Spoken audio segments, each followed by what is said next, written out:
कुकुर को पिटिबा परी पिटुछंती देखिल ना तांके हेउछंती नेपाल फाइनान्स मिनिस्टर। पूर्वतन प्रधानमंत्री पत्नी को मारी मारी मरेदेले। पार्लियामेंट एवं प्रधानमंत्री घर को निया लगाई पाउंस करदेले। यह सब देखि प्रधानमंत्री देश छाड़ी दुबई धाइले। नेपाल जळुछि, संसद रे निया लागिछि। प्रधानमंत्री बासभवन पुड़ी दिया जाइछि एवं उत्तेजित जनता मंत्री मानक उपरे आक्रमण करिछंती। प्राय 25 जन छात्र माने मृत्युवरण होइछंती। शह शह लोक आहत होइछंती एवं प्रस्तुत आर्मी एबे रास्ता रे पेट्रोलिंग करुछंती। किंतु एही विशृंखला काहेकि सृष्टि हैला? एहा एक आतंकवादी आक्रमण नथिला, कौनसी विदेशी आक्रमण नथिला। एही स्मारकी थिला फेसबुक, यूट्यूब, टिकटॉक सहित 23टी अन्यान्य सोशल मीडिया एप्स उपरे प्रतिबंधक बैन करथिबा जोगु एवं एहा पछरे एक क्रोधित पीढ़ी नेपाल रो जेनजी रेवोल्यूशन, दुर्नीति, परिवारवादी एवं एक भंगा व्यवस्था विरुद्ध रे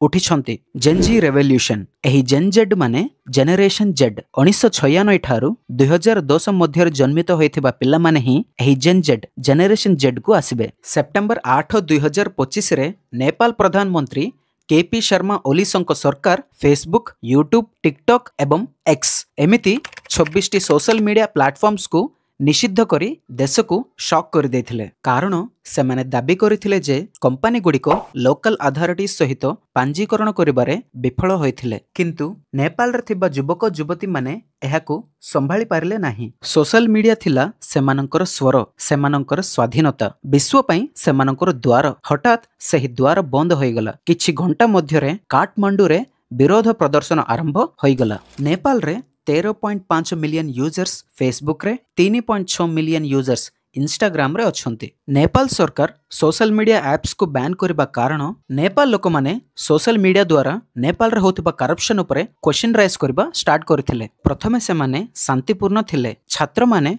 प्लाकार्ड्स धरी अनबैन सोशल मीडिया को निषिद्ध करो बोली स्लोगन देउथिले। किंतु क्रोध शीघ्र व्यापी गला। दुर्नीति एवं करप्शन विषय रे पूर्वरु क्रोधित युवक युवती माने सेथिपई एही निषेध शेष कंटा परी मने हेउथिला। अनबैन सोशल मीडिया एंड ओली चोर देश चोद बोली नारा नेपाल राजधानी काठमांडू सारा प्रतिध्वनित होइथिला। एहार अर्थ सोशल मीडिया उपरे निषिद्ध हटांतु एवं ओली गोटिए चोर देशरु बाहर करंतु बोली प्रोटेस्ट करुथिले। नेपाल युवक युवती माने केवल एप्स उपरे क्रोधित नुहंती, सेमाने सिस्टम उपरे क्रोधित।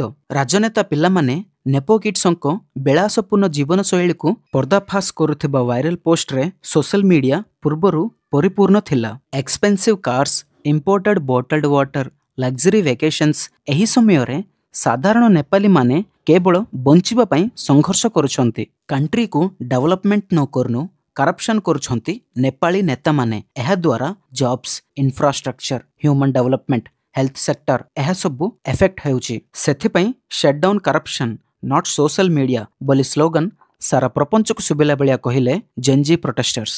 2024 मसीहारे अनएम्प्लॉयमेंट यूथ चाकरी नथनु रहिथिबा पिल्लामानक संख्या 20.8%, जहा विश्व हराहरी ठारू प्राय 2 गुण। विदेश रे काम करुथिबा नेपाली मानक ठारू पठा जाउथिबा टंका देशर जीडीपी रे 26% रु अधिक। एहार अर्थ हेउछि समग्र परिवार विदेश रे थिबा पुओ एवं झियो मानक ठारू पठा जाउथिबा टंका रे जीवन कटाउछंती। एही समय रे उच्च वर्गर लोक माने विलासपूर्ण जीवन यापन करुछंती। लक्ष लक्ष युवक माने निज देश रे कौनसी भविष्यत देखि पारु नाहंते। प्रति मास नेपाल पॉपुलेशन रे 70,000 ठारू 80,000 लोक माने एम्प्लॉयमेंट काम पई अन्य देश को जाउछंती। अन्य देश रे थिबा तांका फैमिली सहित व्हाट्सएप द्वारा ही कथाई पारिबे, ताहाको मध्य बैन करदेले। सेप्टेम्बर 8 तारिख संध्या सुधा प्रतिवादी मानक नियंत्रण करबा कष्ट होइगला। समस्ते आउट ऑफ कंट्रोल होइगले। पुलिस टीयर गैस यूज करी बाड़ी एवं रबर गुली साहाय्य रे जवाब देथिले। किंतु तापरे जीवंत गुली व्यवहार कर जायथिला। सही मुहूर्त सबु किछि बदलाई देथिले। क्रोधित प्रतिवादीकारी माने प्रतिरोध करबाकू आरंभ करथिले। जहा हाथ को जुड़ा मिलिला इट्टा पत्थर फिंगा फिंगी होई अग्निबम पकाई काठमांडू रास्ता एवं साई एक रणक्षेत्र हो जाइथिला। प्रथम दिन शेष सुधा अति कम रे 19 जन लोक प्राण हराइथिले एवं 100 रु अधिक आहत होइथिले। प्रतिदिन मृत्यु संख्या आउरी वृद्धि पाइला। प्राय 25 लोक मृत्यु एवं 100 आहत। डाक्तरखाना गुड़िक पूर्ण होइगला एवं परिवार वर्ग ନିଖୋଜ ହୋଇଯାଇଥିଲେ। ସ୍ୱାଧୀନତା ପାଇଁ ଲଢ଼େଇ ଭାବରେ ଯାହା ଆରମ୍ଭ ହୋଇଥିଲା ତାହା ଏକ ହତ୍ୟାକାଣ୍ଡ ରୂପେ ପରିଣତ ହୋଇଥିଲା। ସେମାନଙ୍କ କ୍ରୋଧରେ ପ୍ରତିବାଦକାରୀମାନେ ସରକାରୀ କୋଠାରେ ନିଆଁ ଲଗାଇଦେଲେ। ସଂଘୀୟ ସଂସଦ ଫେଡେରାଲ ପାର୍ଲାମେଣ୍ଟ ପୋଡ଼ି ଦିଆଗଲା। ପ୍ରାଇମ ମିନିଷ୍ଟର ପ୍ରଧାନମନ୍ତ୍ରୀଙ୍କ ସରକାରୀ ବାସଭବନ ନିଆଁ ଲଗାଇ ପାଉଁଶ କରିଦେଲେ।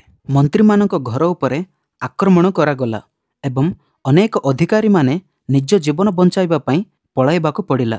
ଦଶନ୍ଧି ପରେ ପ୍ରଥମ ଥର ପାଇଁ ସାଧାରଣ ନାଗରିକମାନେ ନେପାଳର ରାଜନୈତିକ ଶକ୍ତିର ପ୍ରତୀକଗୁଡ଼ିକୁ ଆକ୍ରମଣ କଲେ। ରାତି ହେବା ବେଳକୁ ରାଜଧାନୀ କାଠମାଣ୍ଡୁ ଏବଂ ଗଭର୍ଣ୍ଣମେଣ୍ଟ ଅଫିସଗୁଡ଼ିକ ପୋଡ଼ିଯିବାର ଏକ ଯୁଦ୍ଧକ୍ଷେତ୍ର ହୋଇଯାଇଥିଲା। କାରଣ ଜେନ୍ଜେଡ୍ ନେପାଳୀମାନେ ଦୀର୍ଘକାଳୀନ ଅଭିଯୋଗ ପାଇଁ ନ୍ୟାୟ ଦାବି କରିଥିଲେ। ସେପ୍ଟେମ୍ବର 9 ତାରିଖରେ ଦମନର ମାତ୍ର ଗୋଟିଏ ଦିନ ପରେ ପ୍ରଧାନମନ୍ତ୍ରୀ ଓଲି ଶର୍ମା ରିଜାଇନ୍ ଦେଇଥିଲେ। ତାଙ୍କ ସରକାର ସମସ୍ତ ବୌଦ୍ଧତା ହରାଇଥିଲା। ଏହି ଖବର ଶୁଣି ଧ୍ୱଂସପ୍ରାପ୍ତ ସଂସଦରେ ଥିବା ଜନତା ଆନନ୍ଦ ପ୍ରକାଶ କରିଥିଲେ। ଦେଶବ୍ୟାପୀ ବିଶୃଙ୍ଖଳା ମଧ୍ୟରେ ଏକ ବିପଜ୍ଜନକ ରାଜନୈତିକ ଶୂନ୍ୟତା। ସେପ୍ଟେମ୍ବର 10 ସୁଦ୍ଧା ପୋଲିସ ଉତ୍ତେଜନାକୁ ନିୟନ୍ତ୍ରଣ କରିବାରେ ଅସମର୍ଥ ହେବାରୁ ନେପାଳୀ ସେନାକୁ ମୁତୟନ କରାଯାଇଥିଲା। ସୈନିକ ଏବଂ ସଶସ୍ତ୍ର ଯାନ କାଠମାଣ୍ଡୁରେ ପ୍ରବେଶ କରି କର୍ଫ୍ୟୁ ଲାଗୁ କରିଥିଲେ, ରାସ୍ତା ସଫା କରିଥିଲେ ଏବଂ ନିଆଁ ଲିଭାଇଥିଲେ। ମିଲିଟାରୀ ରୁଲ୍ ଚାଲିଲା। ଜଣେ ପ୍ରତିବାଦକାରୀ ଏହି ମନୋଭାବକୁ ସଂକ୍ଷେପ କରି କହିଥିଲେ, ଆମେ ପୂର୍ବରୁ ଦୁର୍ନୀତି, ପରିବାରବାଦ ଏବଂ ଚାକିରି ନଥିବା ବିଷୟରେ କ୍ରୋଧିତ ଥିଲୁ। ଏଥିରେ ସୋଶାଲ ମିଡ଼ିଆକୁ ମଧ୍ୟ ବ୍ୟାନ୍ କରି ନିଆଁରେ ପୁଣି ଘିଅ ଢାଳିଲେ। ଲୋକମାନେ ନିଜେ କହିଛନ୍ତି ଯେ ଜେନ୍ଜେଡ୍ ପ୍ରତିବାଦକାରୀଙ୍କ ପାଇଁ ଏହା କେବଳ ଆପ୍ ବିଷୟରେ ନଥିଲା, ଏହା ମର୍ଯ୍ୟାଦା ବିଷୟରେ ଥିଲା। ଜଣେ ଯୁବକ ପ୍ରତିବାଦକାରୀ ରିପୋର୍ଟର୍ସଙ୍କୁ କହିଥିଲେ ଯେ ଆମେ ବେକାର, ଜବ୍ଲେସ୍। ଆମର ନେତାମାନେ କରପ୍ସନ୍, ଦୁର୍ନୀତିଗ୍ରସ୍ତ। ଏବେ ସେମାନେ ଆମକୁ ଚୁପ୍ କରିବାକୁ ଚାହୁଁଛନ୍ତି, ଆଉ ନୁହେଁ। ଆଉ ଜଣ କହିଥିଲେ ରାଜନେତାଙ୍କ ପିଲାମାନେ ରାଜା ପରି ବଞ୍ଚନ୍ତି। ସେତେବେଳେ ଆମେ କାମ ମଧ୍ୟ ପାଇପାରୁ ନାହିଁ ବୋଲି ପୀଡ଼ିତ ପରିବାର ଦୁଃଖ ପ୍ରକାଶ କରିଥିଲେ। ଏହା ସହିତ କ୍ରୋଧ ମଧ୍ୟ ପ୍ରକାଶ କରିଥିଲେ। କହିଥିଲେ ଯେ ସେମାନଙ୍କ ପିଲାମାନଙ୍କୁ କେବଳ ଏକ ଭଲ ଭବିଷ୍ୟତ ଦାବି କରିବା ପାଇଁ ହତ୍ୟା କରାଯାଇଥିଲା। Economic and political crisis. ନେପାଳର ଅର୍ଥନୀତି ଦୁର୍ବଳ। 1 ଏପ୍ରିଲ 2025ରେ world bank hydropower and tourism ଦ୍ୱାରା 4.5% ଇକୋନୋମିକ୍ ଗ୍ରୋଥ ଅର୍ଥନୈତିକ ଅଭିବୃଦ୍ଧି ଦେବ ବୋଲି ଆଲୋଚନା କରିଥିଲେ। କିନ୍ତୁ ଏବେ ପୋଡ଼ି ଯାଇଥିବା ସରକାରୀ କୋଠ, କର୍ଫ୍ୟୁ ଏବଂ ହିଂସା ସହିତ ପର୍ଯ୍ୟଟନ ଭୁଷୁଡ଼ି ପଡ଼ିଛି। ବ୍ୟବସାୟ ବନ୍ଦ ହୋଇଯାଇଛି ଏବଂ ଫରେନ୍ ଇନଭେଷ୍ଟର୍ସ ମାନେ ଭୟଭୀତ। ଅଭିବୃଦ୍ଧିର ପ୍ରଶ୍ନ ପୂର୍ବରୁ ଭାଙ୍ଗି ପଡ଼ିପାରେ। କନକ୍ଲୁଜନ। ତେବେ ଏଠାରୁ ନେପାଳ କେଉଁଠାକୁ ଯିବ? ସଂସଦ ଧ୍ୱଂସପ୍ରାପ୍ତ। ପ୍ରଧାନମନ୍ତ୍ରୀ ଚାଲିଯାଇଛନ୍ତି। ଆର୍ମି ରାସ୍ତା ଉପରେ ଶାସନ କରୁଛନ୍ତି। ୟଙ୍ଗ ଜେନେରେସନ୍ କ୍ରୋଧିତ, ନିର୍ଭୀକ, ଦୃଢ଼ ଇତିହାସ ବଦଳାଇ ଦେଇଛନ୍ତି। ନେପାଳୀମାନେ ଜେନେରେସନ୍ ଜେଡ୍ ଦେଖାଇଛନ୍ତି। କରପ୍ସନ୍ ଆଣ୍ଡ ନେପୋଟିଜମକୁ ସମ୍ଭାଳି ପାରିବେ ନାହିଁ। ଗୋଟିଏ କଥା ସ୍ପଷ୍ଟ, ନେପାଳର ଯୁବକଙ୍କ ସ୍ୱରକୁ ନୀରବ କରାଯାଇପାରିବା ନାହିଁ। ପ୍ରେଜେଣ୍ଟ ସୁଶୀଲା କାର୍କି ନେପାଳର ପ୍ରସ୍ତୁତ ପ୍ରଧାନମନ୍ତ୍ରୀ। ଯୁବ କାର୍ମିକଙ୍କ ନେତୃତ୍ୱରେ ବିରୋଧ ପ୍ରଦର୍ଶନ ମଧ୍ୟରେ କେପି ଶର୍ମା ଓଲିଙ୍କ ଇସ୍ତଫା ପରେ ସୁଶୀଲା କାର୍କି ସେପ୍ଟେମ୍ବର 12, 2025ରେ ପଦବୀ ଗ୍ରହଣ କରିଥିଲେ।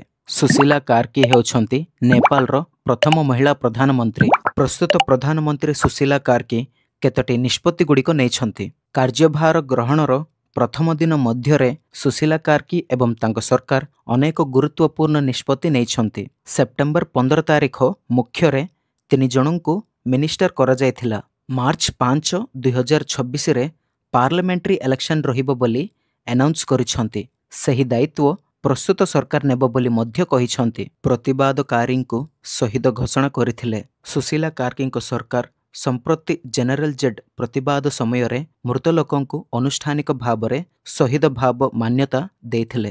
ପୀଡ଼ିତମାନଙ୍କୁ ସହାୟତା ପ୍ରଦାନ କରାଯାଇଥିଲା। ପ୍ରତିବାଦ ପୀଡ଼ିତଙ୍କୁ ଶହୀଦ ଭାବରେ ମାନ୍ୟତା ଦେବାର ନିଷ୍ପତ୍ତି ଅଂଶ ଭାବରେ ସରକାର ପ୍ରତ୍ୟେକ ମୃତକଙ୍କ ପରିବାର ପାଇଁ 10 ଲକ୍ଷ ନେପାଳୀ ଟଙ୍କା କ୍ଷତିପୂରଣ କମ୍ପନସେସନ୍ ଏବଂ ଆହତଙ୍କ ପାଇଁ ମାଗଣା ଚିକିତ୍ସା ଘୋଷଣା କରିଥିଲେ। ଆଣ୍ଡ ଫାଇନାଲି ଏହି ଘଟଣାରେ 51 ଜଣ ମୃତ୍ୟୁବରଣ ହୋଇଛନ୍ତି ବୋଲି ନେପାଳ ପୋଲିସ ଆନାଉନ୍ସ କରିଲେ। ସାରା ବିଶ୍ୱ ଏବେ ନେପାଳ ଉପରେ ନଜର ରଖିଛନ୍ତି। ତମେ କ'ଣ ଭାବୁଛ? ନିଶ୍ଚୟ କମେଣ୍ଟ କରି ମୋତେ ଜଣାନ୍ତୁ। ଏହି ଭିଡ଼ିଓଟିକୁ ଲାଇକ୍ କରି ତମ ଫ୍ରେଣ୍ଡସ୍ ଆଣ୍ଡ ଫ୍ୟାମିଲି ସହିତ ସେୟାର କରନ୍ତୁ। ଆପଣଙ୍କ 1ଟି ସବସ୍କ୍ରାଇବ୍ ମୋ ଚ୍ୟାନେଲର 100ଟି ମୋଟିଭେସନ୍। ଏପରି ଇଣ୍ଟରେଷ୍ଟିଂ ଟପିକ୍ ସହିତ ନେକ୍ସଟ ଭିଡ଼ିଓରେ ମିଶିବା। Subscribe to RJ Noise। Thanks for watching. एही वीडियो पर क्लिक करंतु पुणी सेठारे मिसिबे।